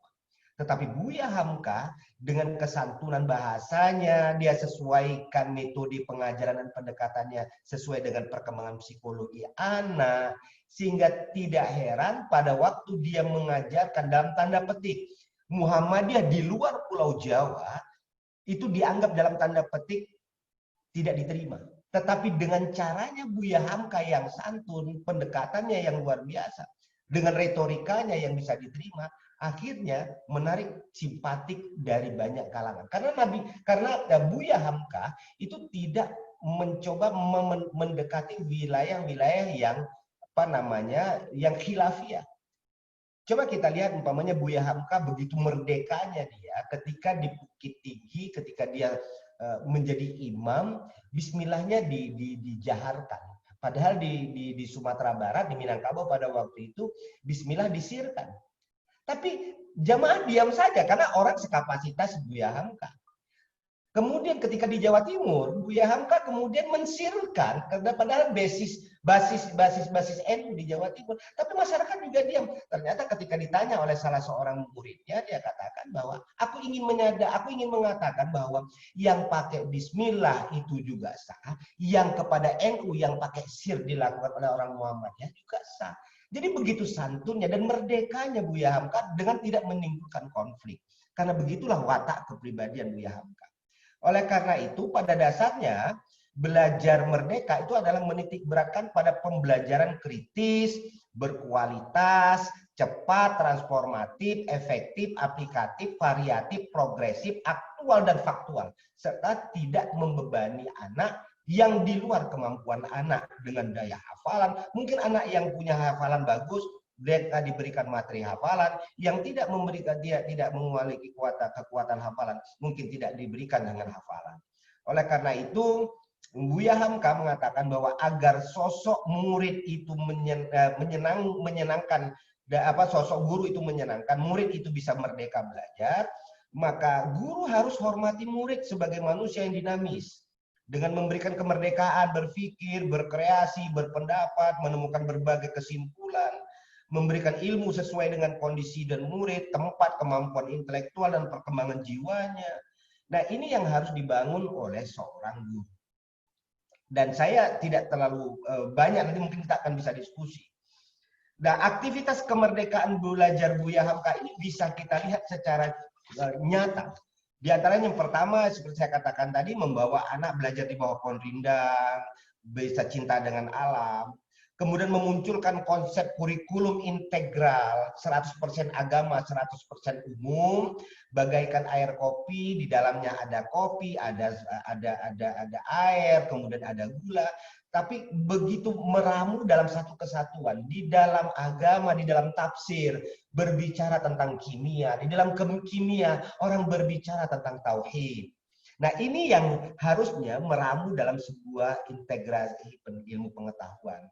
Sayangnya integrasi ini masih dalam tanda petik hanya sekedar mencaplok ayat, teori ini mencaplok ayat, padahal harusnya tidak seperti itu. Di dalam kehidupan manusia ada Tuhan, di dalam kekuasaan Tuhan ada makhluk namanya manusia. Itulah integrasi kurikulum 100% agama dan 100% umum. Kemudian yang ketiga, memberikan materi sesuai dengan kebutuhan, menggunakan metode yang sangat memperhatikan dan sangat simpatik, sehingga tidak heran ketika Buya Hamka menawarkan sebuah konsep klasikal di Makassar, ada ketika dia harus pulang lagi ke Minangkabau pada waktu itu, ada seorang muridnya yang tertarik dan ingin ikut belajar untuk bersama dengan Buya Hamka, dan itu Buya Hamka bawa. Nah, saking begitu bisa simpatiknya Buya Hamka. Nah, cermin hasil kemerdekaan Buya Hamka ini yang saya tidak dapatkan dengan kondisi hari ini, termasuk diri saya sendiri. Yang pertama adalah objektif dalam menyusun biografi dan autobiografi. Mana ada orang yang menyusun, ada autobiografinya 60 tahun usianya, ada yang sekian tahun, ada bahkan mungkin 1 abad. Semuanya yang sisi baiknya yang dimunculkan, tapi Buya Hamka tidak.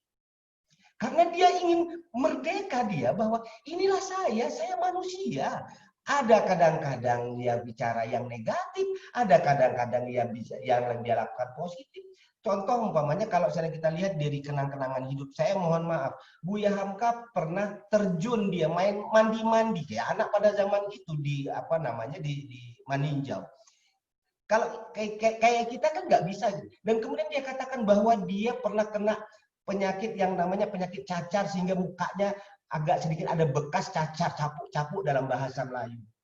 Nah, ini sebuah menurut saya mata rantai yang konsep pembelajaran yang betul-betul merdeka. Dia ingin merdekakan dirinya dari sesuatu yang menyimpan rahasia, sehingga kemudian Buya Hamka betul-betul mengemukakan apa adanya.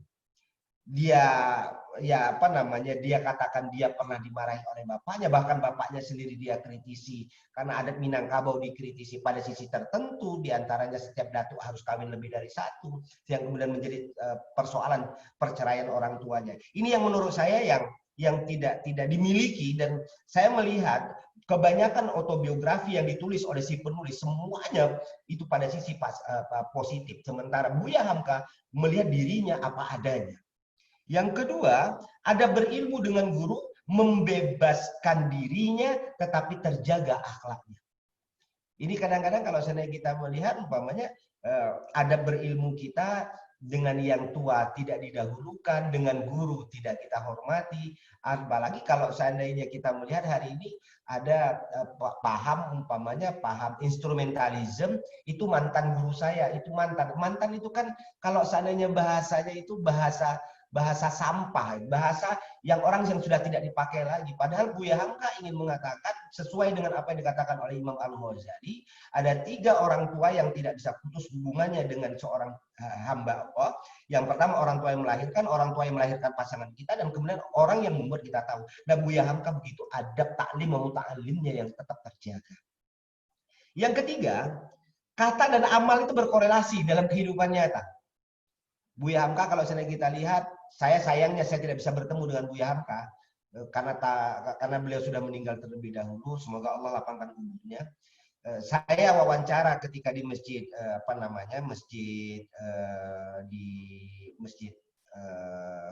yang di Jakarta Selatan. Masjid apa, Pak? Halo? Al-Azhar. Al-Azhar ya, Masjid Al-Azhar. Itu Buya Hamka ketika dia memberikan materi tausiah zuhur, orang tak ada yang mendengar karena masalahnya orang Betawi kan sangat tidak suka dengan yang namanya dalam tanda petik Muhammadiyah. Itu tidak bisa kita pungkiri.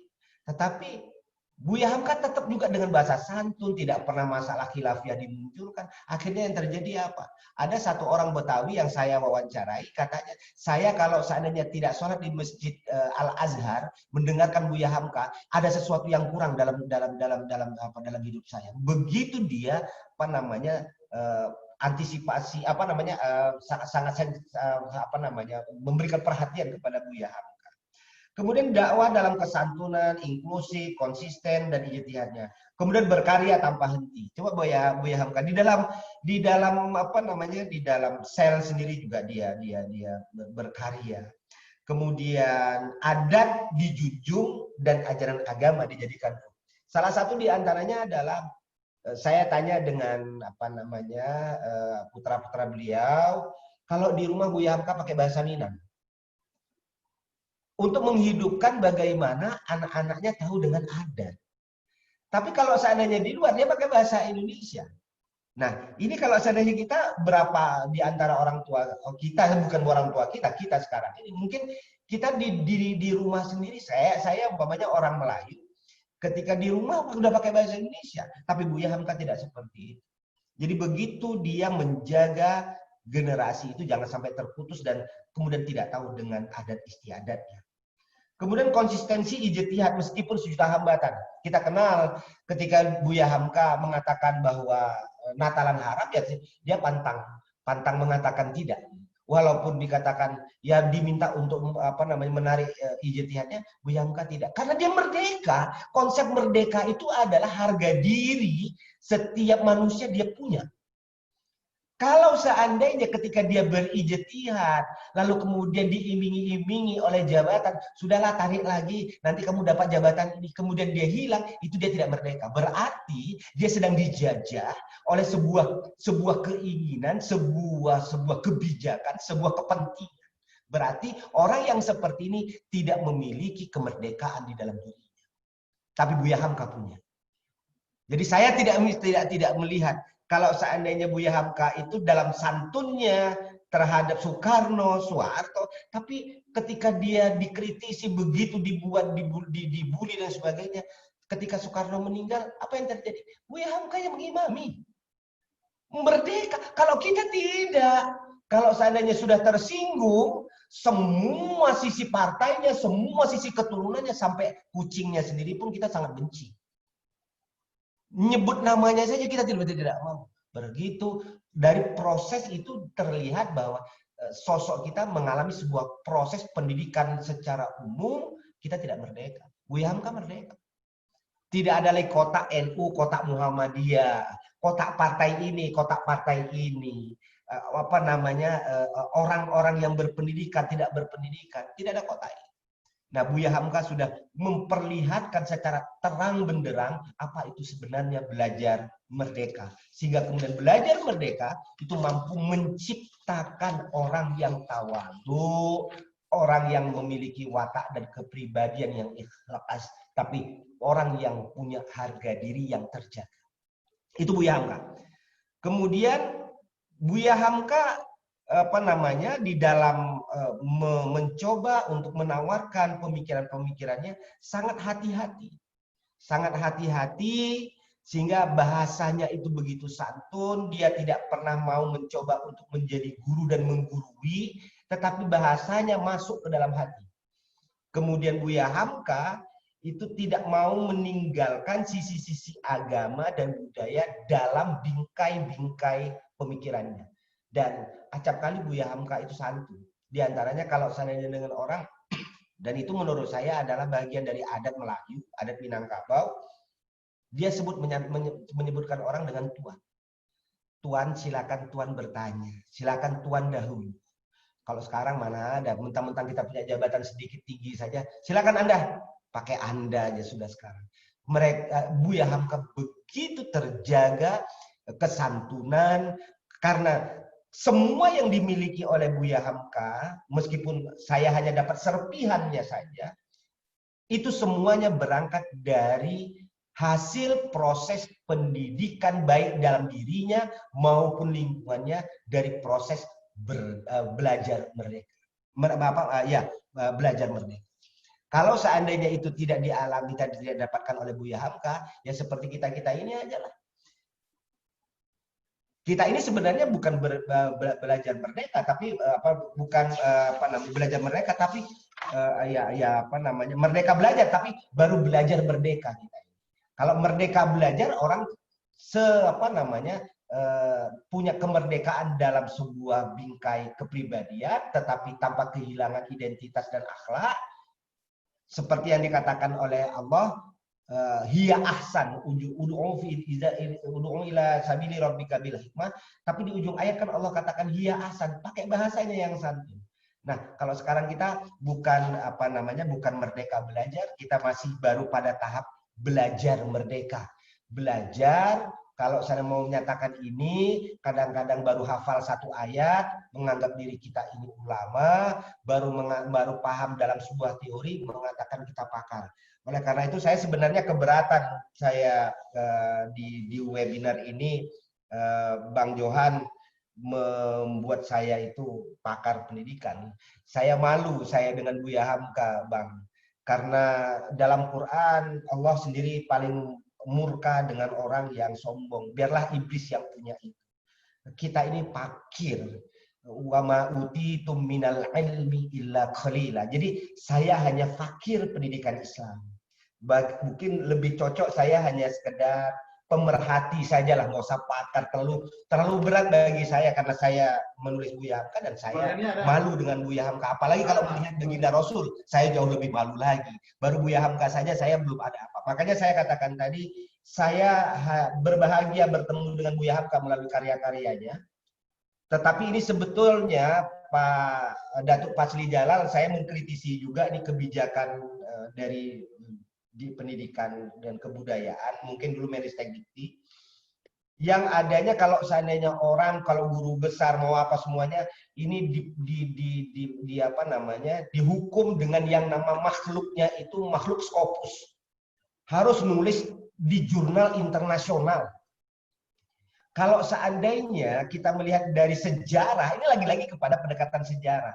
Kita nggak kenal yang namanya dahulu sosok Buya Hamka, sosok ini, sosok itu. Mungkin Imam Al-Ghazali, Imam Syafi'i, sampai kepada Ibnu Sina dengan kitabnya Qanun At-Tibnya. kalau tidak dari bukunya. Kalau semua orang mengejar Scopus, lalu buku siapa yang nulis? Harusnya minimal kita perlahan-lahan, kalau tidak Scopus minimal buku yang dipakai 3 perguruan tinggi yang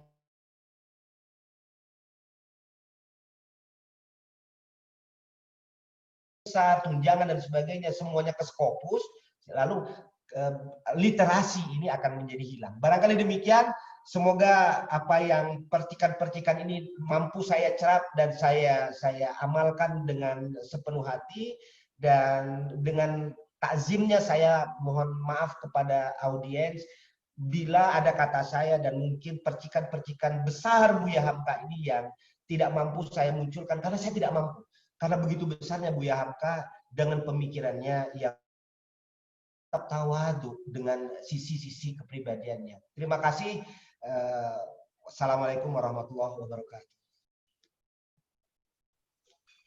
Waalaikumsalam warahmatullahi wabarakatuh. Terima kasih ya Pak Sabtunizar yang telah memaparkan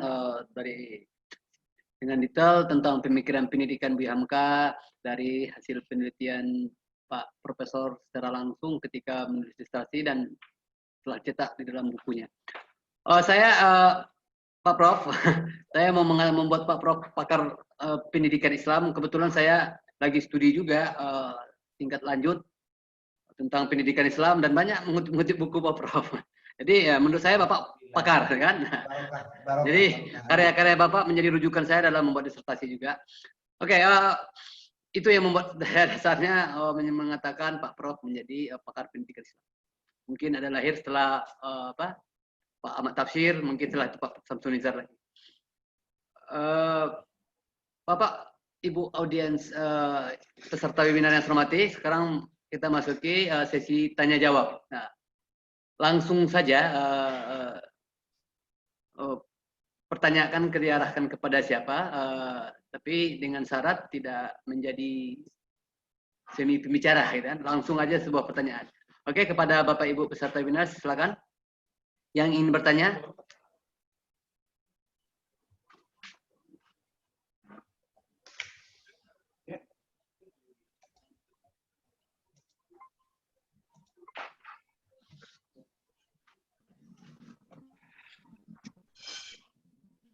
Bisa bertanya. Ada yang ingin bertanya? Saya bertanya bisa nggak? Pak Wempozi. Iya. Silakan Pak Wempozi. Bertanya. Oke deh. Assalamualaikum warahmatullahi wabarakatuh. Saya ingin bertanya ke Pak Nizar karena ada beberapa poin menarik yang beliau sampaikan itu tentang pola pendidikan Buya Hamka kepada anak-anak dalam hal pengenalan, cara beliau mengenalkan tentang alam, tentang Tuhan, tentang ketauhidan kepada manusia secara praktis.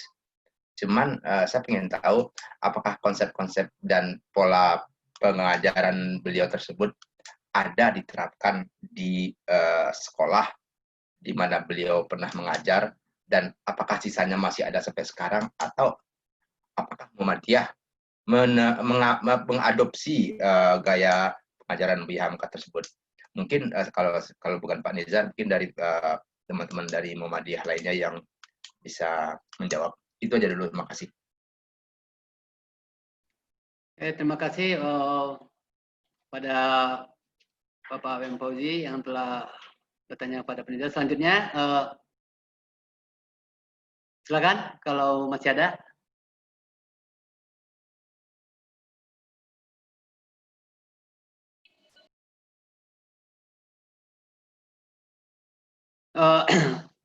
Sembari menunggu yang ada pertanyaan dari Bu Afni Rashid, yaitu apakah Buya Hamka bertemu dengan pesohor, intinya Cokro Minoto, pendiri SI, mohon dijelaskan. Mungkin Pak Yuanda bisa sebagai sejarawan, kemudian dalam pergerakan kemerdekaan, namun beliau tidak melanjutkan kiprah bidang politik, tidak melanjutkan berkiprah dalam bidang politik. Kenapa itu? Itu dari Bu Afni Rashid. apakah dia pernah bertemu dengan Pak Cokroaminoto. Oke, ada lagi yang bertanya? Selanjutnya, silakan tunjuk tangan saja.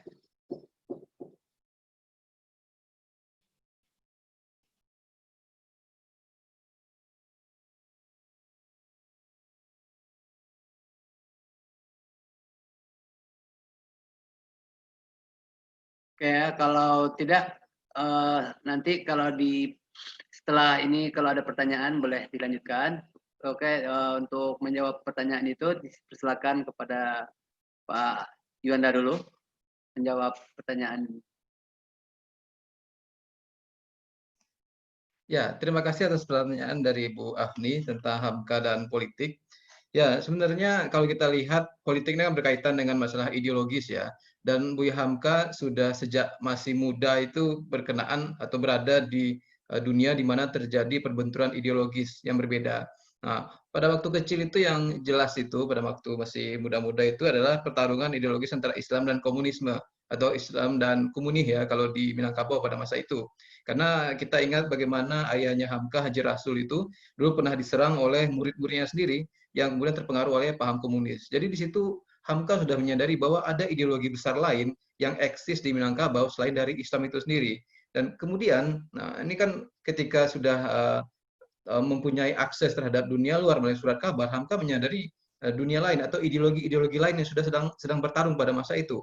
Nah, ada Islam, ada komunis, kemudian ada kolonialisme di Hindia Belanda, ada ideologi Barat dan lain sebagainya. Nah, sebenarnya artinya sejak awal Hamka sudah menyadari bahwa ada kekuasaan yang sedang bekerja di Hindia Belanda pada masa itu. Nah, kalau kemudian Hamka sejak tahun 30-an karena lebih banyak beraktivitas di pedoman masyarakat, terus kemudian menerbitkan sastra, dan memang Hamka merasa bahwa potensinya atau nilai-nilai ideal yang ingin dia sampaikan itu lebih banyak tersampaikan melalui tulisan dibandingkan dengan pergerakan politik, maka memang lebih banyak Hamka itu mencurahkan perhatiannya di bidang tulis-menulis dibandingkan dengan politik. Karena Hamka memang jauh dari kekuasaan pada masa itu. Dan memang beda dengan rekan-rekan seumurannya pada tahun 20 atau 30-an itu yang ketika ingin berpartisipasi dalam melakukan emansipasi terhadap masyarakat dengan masuk ke lembaga-lembaga politik seperti partai politik, organisasi kebangsaan, Hamka lebih banyak melalui pencerahan melalui literasi, melalui tulisan, dan dia menemukan passionnya, semangatnya ada di situ. Dan begitu melihat bahwa apresiasi publik itu banyak pada karya sastranya, pada tulisannya, ya Hamka meneruskan di situ.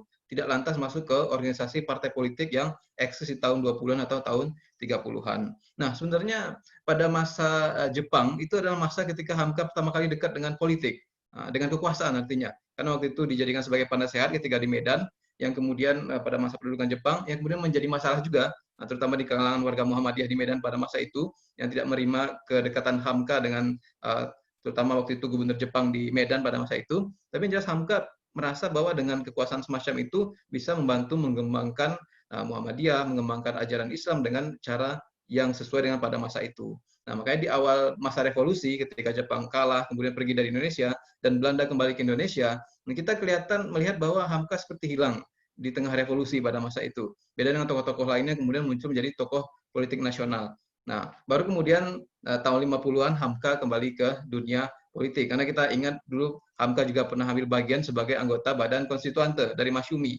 Nah, ketika sedang mendiskusikan soal dasar negara pada masa itu, tapi kemudian karena banyak terjadi perbenturan ideologis, pada akhirnya Presiden Soekarno mengeluarkan dekret Presiden 5 Juli tahun 59, sehingga pekerjaan-pekerjaan konstituante itu terhenti, dan kemudian Hamka menyadari pada masa itu bahwa mereka telah kalah, tapi Hamka tetap menerima kekalahan itu, karena bagi Hamka ya yang menang itu juga rekan-rekan sama bangsanya, sama bangsa Indonesia. Jadi tidak perlu terlalu dipermasalahkan. Nah, baru setelah itu kita lihat periode-periode selanjutnya, Partai Masyumi ditutup atau juga majalah Panji Masyarakat juga dibredel pada masa itu karena menerbitkan tulisannya Muhammad Hatta tentang demokrasi kita.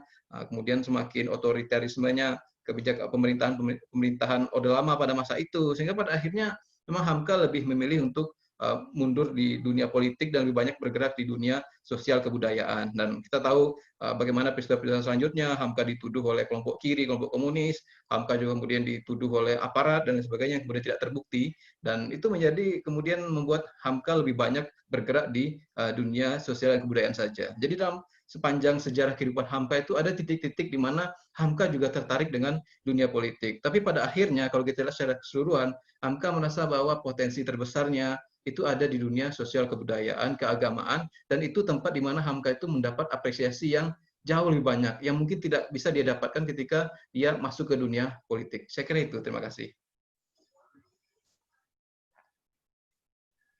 Oke, terima kasih Pak Yuanda atas pertanyaan dari Bu Afni. Kemudian selanjutkan diskusi kita untuk Pak Pasli, mungkin tadi sedikit singgung tentang Scopus oleh Pak Profesor Nizar, atau silakan Pak Pasli.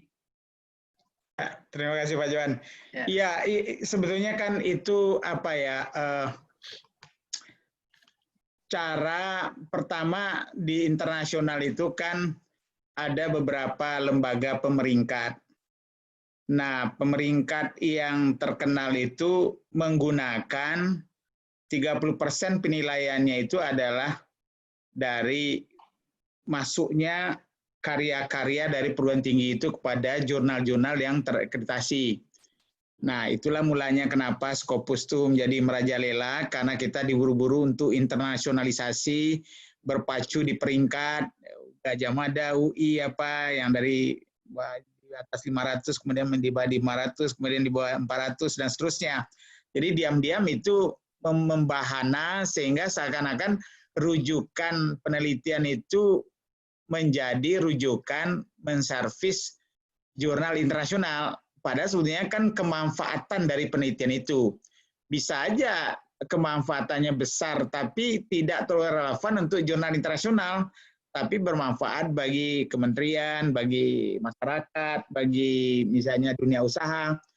Nah, itu membuat kita seakan-akan berburu kepada sebuah benchmark internasional, tapi tidak memberikan dukungan terhadap pengetahuan-pengetahuan atau penelitian yang diperlukan oleh usahawan kita atau oleh masyarakat kita, oleh Pemda dan juga pemerintah yang sebetulnya memerlukan penelitian yang tidak perlu bertumpu pada Scopus, tapi itu menyangkut kebijakan, menyangkut penganggaran, menyangkut pembangunan dalam bangsa kita. Nah, mudah-mudahan saya kira kesadaran itu sudah makin besar. Mudah-mudahan dan kampus mereka ini saya lihat sudah ada kecenderungan juga bahwa ada karya-karya lain, apakah paten, apakah bekerjasama dengan dunia usaha atau dengan daerah yang melahirkan penelitian, tapi tidak harus dirujuk kepada Scopus. Tapi orang yang meminta penelitian itu, yang bekerjasama itu betul-betul memanfaatkan. Jadi kalau itu terjadi, mudah-mudahan Scopus tidak lagi segala-galanya, Pak. Mudah-mudahan. Oke, terima kasih Pak Prof. Fadlizal. Selanjutnya untuk pertanyaan Pak Profesor Samsul Nizar, ada lagi pertanyaan yang buat Pak Profesor dari Pak Muhammad Dwi Fajri, yaitu ingin mengkonfirmasi ulang tentang bahwasannya di masyarakat selama ini menganggap Buya Hamka itu otodidak tanpa guru. Padahal beliau juga melalui guru. Mohon info lebih dalam Prof. Ini dari Ketua LPPIK Hamka Muhammad Dwi Fajri. Kemudian lagi ada di YouTube, melalui YouTube untuk Profesor Nizar, Pak Nizar, Rudi Haryono dari STKIP Muhammadiyah Bogor. Bagaimana tanggapan Buya Hamka terkait dengan ijtihad? Itu ada 3 pertanyaan buat Prof. Nizar, yaitu dari Pak Wem Fauzi, Pak Dewi Fajri, dan Pak Rudi Haryono. Pada Pak Samsul, dipersilakan. Baik, terima kasih atas apresiasi. Meskipun saya hanya sekedar menjawab sebatas yang saya tahu.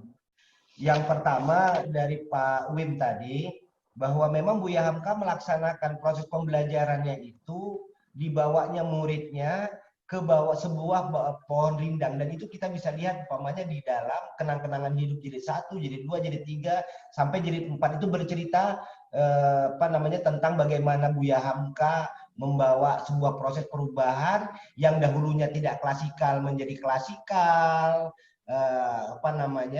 yang dahulunya hanya di dalam kelas saja kemudian dibawa out class. Nah, ini sudah dilakukan oleh Buya Hamka. Saya tidak tahu apakah kemudian setelah itu di dalam perguruan Muhammadiyah dilakukan, atau bahkan mungkin di Al-Azhar sendiri, cikal bakal Al-Azhar yang juga ikut dibidani oleh Buya Hamka dilakukan. Wallahu a'lam, saya tidak tahu. Ini yang saya tidak mengkaji lebih jauh. Tetapi yang saya tahu bahwa Buya Hamka tidak hanya sekedar berbicara dalam konteks teori, tetapi dia mengamalkan dan mempraktekkan dalam tataran aplikasi ketika beliau jadi guru. Sehingga itu menarik perhatian, dan menurut saya bukan hanya sekedar membawa, kalau seandainya sekarang ini dengan kurikulum K13, anak disuruh untuk mengukur 4 persegi panjang pergi umpamanya ke rumahnya atau ke sawahnya, bukan itu saja. Tapi Buya Hamka membangun hubungan vertikal, pengenalan kepada yang memiliki kehidupan, dan kemudian harus apa terhadap ciptaan yang memberikan kehidupan. Itulah Buya Hamka memberikan penjelasan kepada kita sebagai khalifah dan sebagai abdul. Kemudian yang kedua, yang tadi yang ditanyakan oleh Bang Johan tadi melalui YouTube, melalui beberapa sebatas yang saya tahu, kalau seandainya di dalam saya coba untuk menelaahnya lagi, bahwa secara agama beliau belajar tentunya dari ayahnya sendiri, Haka, kemudian Ibrahim Musa Parabe, Engku Abdul Hamid Hakim, Sultan Marajo, Zainuddin Labai El-Yunusi. Meskipun di antara sekian banyak itu Zainuddin Labai yang menarik perhatian, dan metodenya itu banyak diambil, dia belajar dari Zainuddin Labai. Kemudian kalau seandainya kita lihat dari apakah beliau belajar ketemu dengan Hos Cokro Aminoto, di dalam bukunya Amel Hos Cokro Aminoto, Hidup dan Perjuangannya, dia hanya menyebutkan bahwa Buya Hamka itu belajar sekaligus dengan penanya terakhir, seperti umpamanya dia belajar dengan Ki Bagus Hadikusumo untuk tafsir. Pada waktu itu dia berangkat ke Jogja, dia belajar dengan Hadikusumo itu tentang tafsir Baidawi. Padahal di Padang Panjang ia sudah mempelajari tafsir Al-Manar, bukan Baidawi lagi, tapi tafsir Al-Manar. Lama-kelamaan dia tertarik karena metode yang dipakai oleh Ki Bagus Hadikusumo itu bukan hanya sekedar membaca matan, tetapi juga menjelaskan maksud. Ini untuk tafsir. Kemudian Raden Mas Suryo Pranoto, ini dia belajar tentang ilmu sosiologi. Kemudian terutama tentang ilmu teori Karl Marx, itu dia belajar, dibacanya oleh Buya Hamka, lalu dia kemudian diskusikan dengan Raden Mas Suryo Pranoto. Kemudian kepada Kiai Haji Mas Mansur, filsafat dan tarikh Islam. Kemudian kepada Hos Cokro Aminoto, ini saya tidak menemukan data apakah dia ketemu langsung, tapi kalau yang lain dia ketemu langsung. Kalau Hos Cokro Aminoto ini belajar tentang Islam dan sosialisme. Kemudian bahkan dia pernah ketemu dan dihadiahkan oleh tokoh Ahmadiyah pada waktu itu, Mirza Wali Ahmad Beg. Tapi begitu Ahmadiyah dibacanya itu bertentangan, lalu kemudian dibakarnya semua buku-buku Ahmadiyah, tapi di penghujung dia menyadari, kenapa kok aku bakar? Padahal ini kan juga ilmu. Dia menyadari kekhilafan dirinya. Coba sosok Buya Hamka setelah dibakarnya, lama-kelamaan dia kok dibakar, ini kan khazanah yang bertentangan dengan dirinya saja dia sayang, menyesal dia dibakar. Kemudian Hasan Bandung dan terutama AR Sultan Mansur, kakak iparnya. Jadi saya mau mencoba untuk mengklarifikasi bahwa Buya Hamka itu belajar otodidaknya itu versi yang dibangun dari sebuah pemahaman dari Ihya Ulumuddin. Jadi dia baca kitab, setelah dia baca kitab, kemudian apa yang dia baca, dia coba diskusikan dengan orang yang memahami kitab itu. Lalu kemudian terjadilah diskusi yang sangat intens antara Buya Hamka dengan orang yang memahami. Di antaranya tadi seperti saya katakan tadi beberapa gurunya, baik itu agama maupun pada wilayah-wilayah sosial, politik dan sebagainya. Jadi agar Buya Hamka tidak tersesat. Karena Buya Hamka sudah membaca kitab Ihya Ulumuddin. Bukan otodidak seperti yang kita pahami sekarang, bahwa harus belajar sendiri lalu kemudian kita ambil kesimpulan sendiri. Padahal itu adalah sesungguhnya salah, karena itu dikritisi oleh ulama Islam, diantaranya oleh Imam Al-Ghazali, bahwa kita akan belajar dengan guru kita adalah iblis atau setan. Dan itu diperlihatkan dalam kenang-kenangan hidup, kemudian di dalam ayahku, Buya Hamka ngomong seperti itu. Bahkan seperti informasi lengkap tentang Haji Fahrudin ini kita bisa lihat Jarnawi Hadi Kusumo Matahari-Matahari Muhammadiyah. Matahari-Matahari Muhammadiyah ini dari Kiai Haji Ahmad Dahlan sampai Kiai Haji Mas Mansur yang diterbitkan tanpa tahun. Saya tidak dapatkan di perpustakaan PP Muhammadiyah pada waktu tahun 2000-2001 itu saya tidak dapatkan. Justru saya dapatkan di di Pasar Senen, Pasar Loa. Pasar Loa, buku-buku Hamka itu di Pasar Loa justru banyak. Sementara di perpustakaan PP Muhammadiyah saya nggak banyak saya dapat. Nah ini hal-hal yang menurut saya sangat perlu untuk kita kembangkan. Meskipun saya mungkin tidak sayangnya kalau misalnya kita bisa kayak Pak Datuk Fazli mungkin bisa ketemu dengan Buya Hamka, mungkin lebih banyak dari wajahnya kita bisa bercerita, bisa menangkap pesannya apa. Saya hanya bisa melihat dari bukunya. Tapi saya mohon maaf, saya dengan ini saya pakai mazhab yang berbeda. Sebelum saya baca, saya hadiahkan Fatihah dulu dengan Buya Hamka. Sehingga seakan-akan saya ingin berdiskusi dengan Buya Hamka melalui tulisannya. Tapi saya minta izin dahulu. Mungkin ini tradisi seperti ini mungkin tidak terbiasa. Saya mencoba mengkombinasi karena Buya Hamka begitu harmonisnya antara NU dengan Muhammadiyah. Dalam diri Buya Hamka begitu harmonisnya. Kenapa saya yang sedang meneliti Buya Hamka lalu kemudian harus memilah saya harus seperti ini bahwa sama-sama agamanya kok. Kemudian yang selanjutnya saya tidak bisa merekam apa yang ditanyakan lewat bapaknya chattingan tadi, tapi saya ingin bersama kita berbagi bahwa Buya Hamka sesungguhnya segelintir orang Indonesia yang mungkin bisa dijadikan guru bagi kita, terutama di dalam kegersangan kepribadian bangsa ini. Jadi Buya Hamka bisa kita lihat. Semoga Buya Hamka senantiasa hidup di dalam pemikiran-pemikiran anak bangsa dan mampu mengamalkan apa yang dipikirkan. Dan sembari juga kita tidak menutup mata bahwa peran dari para ulama-ulama terdahulu, baik itu dari NU, Muhammadiyah, Al-Wasliyah, Mataul Anwar, Persis dan sebagainya, bahkan seperti Inyi Canduang pun tidak bisa kita nafikan. Barangkali demikian. Terima kasih.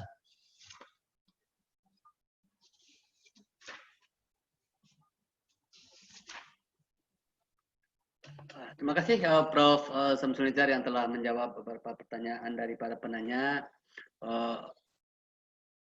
Saya rasa sudah sampai kita di ujung acara kita ini, karena para peserta webinar sudah tidak ada lagi yang pertanyaan yang tidak terjawab.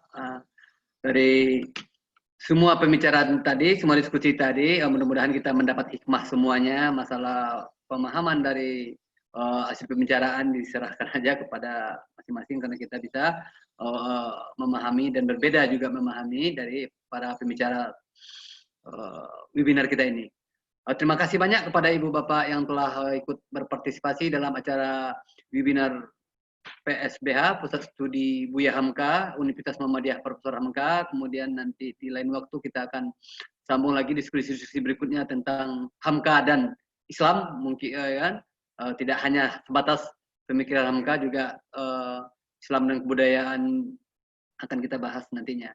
Terima kasih kepada para pembicara, Pak Profesor Fazli Jalal, saya Budi Johan yang selalu Pak Profesor, kemudian Pak Yuanda, terima kasih dari Jogja telah bersedia, kemudian Pak Prof. Samsul Nizar dari Bengkalis sudah mau berpartisipasi dengan diskusi tentang BMK ini. Saya dari PSBH sebagai pemantik dan moderator. Andai ada kata-kata saya yang salah, tindak tanduk saya tidak pada tempatnya, saya ucapkan mohon maaf. Demikianlah, bila taufiq hidayah. Assalamualaikum warahmatullahi wabarakatuh. Waalaikumsalam warahmatullahi wabarakatuh. Ya. Makasih Siap, Bapak-bapak Nandi. semua. Ya. Pak Budi, terima kasih. Ya. Ya. Pak Pasli, terima Ya, kasih. terima kasih banyak, Ari. Ya, terima kasih Anandi, Pak Pasli, Pak Ya. Samsul, Pak Budi. Bu Siti Martini, Pak makasih Yanda, Bu dan juga Prof. Netriani, Samsul, ya semua. Assalamualaikum. Pak Ade warahmatullahi Budi wabarakatuh. Sria, makasih Pak Ade. Sehat Pak Ade. Salam warahmatullahi wabarakatuh. Waalaikumsalam warahmatullahi wabarakatuh. Terima kasih Pak Budi. Ya, sama-sama. Ya, Assalamualaikum.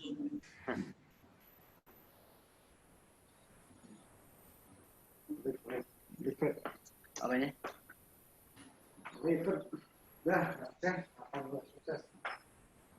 Sukses.